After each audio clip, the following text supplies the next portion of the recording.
Back to Brownsville, as we mentioned off the top, the school board set to vote on the possibility of filing a lawsuit against the governor over mask mandates. And today, the district hosting a special training session for their healthcare workers. Channel 5's Rudy Mireles continues our team coverage. He's in Brownsville with more. Rudy? Good evening, Oscar, Dino. What we know right now is that the Brownsville ISD Board of Trustees is set to meet tomorrow at 3 p.m. at the administration building. That's when they're going to decide whether or not to follow in the footsteps of those other districts around the state and sue the governor to institute their own safety guidelines. Meanwhile, while we're waiting for that to happen tomorrow, today they are working to make sure that there is a safe return for students to school next week. Today, more than 100 nurses from every BISD campus met to prepare for the school year.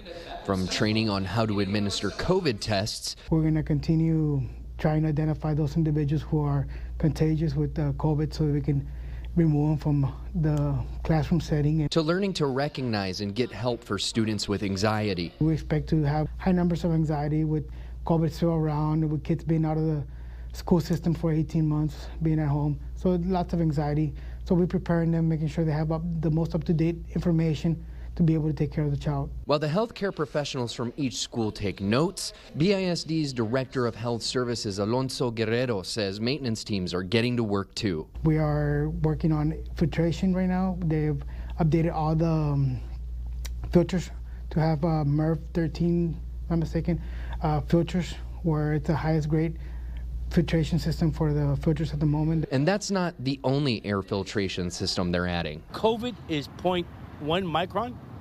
Our air filtration systems killed down to 0.0025 microns. Using just over $208,000 in federal COVID funds, the district purchased more than 100 air purifiers for each campus nursing office and common areas. This isn't your typical air purifier you're going to find in a big box store. This thing was designed for infectious diseases. They actually came up with the plans for it about a decade ago during the SARS crisis. And what's different about these is they're made to not really have people touching them, so it just adds that extra layer of protection. So you just wave your hand, turns it right on.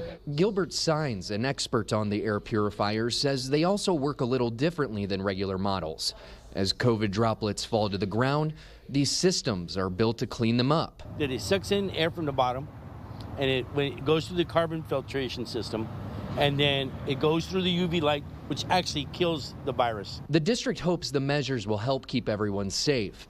And while the school board is set to meet tomorrow to discuss going beyond Governor Abbott's orders and making their own safety mandates, the district hopes parents and staff will do their part voluntarily for now. We're going to highly encourage masks for everybody, for staff and students. In addition to those things we just talked about, the school is also going to be hosting vaccine clinics at the local high schools for those students wishing to get vaccinated before school starts next week.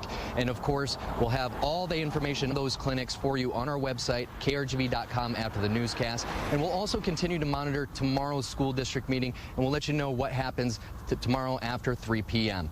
Live in Brownsville, Rudy Mireles, Channel 5 News at 6.